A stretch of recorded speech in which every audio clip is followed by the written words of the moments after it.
We're now on to the third point of Calvinism, the Doctrines of Grace, which is limited atonement or effective stroke definitive atonement.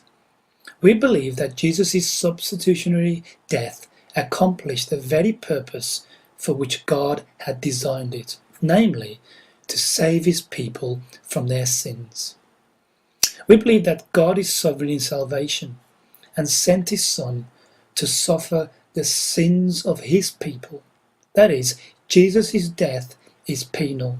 It actually paid the price for sin. It suffered God's wrath. It appeased God's anger against sin. Therefore, if Jesus' death accomplished this, if it really appeased God to the full, if it really dealt with sin, God must accept all people into his heaven. He must forgive all and grant salvation to all. Now, because we know this is not the case, in fact this is a heresy called universalism, that all people will be saved. It therefore stands to reason that Jesus' death must only have been for certain people, for God's elect people, those who he loved from the beginning of time. If God indeed sent his Son to die for the sins of all the world, then all the world will have to be saved.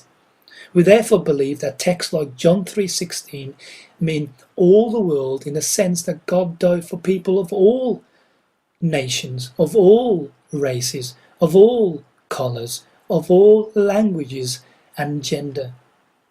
Now, we do not believe this is unjust in any sense, because all the world is depraved totally, as we said in our first point.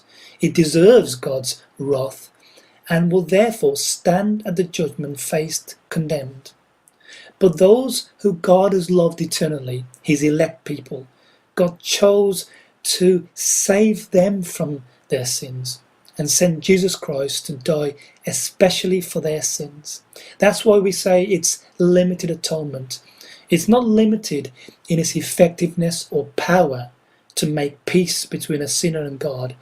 It's limited in that it is especially for God's elect people, those God loved before the foundation of the earth.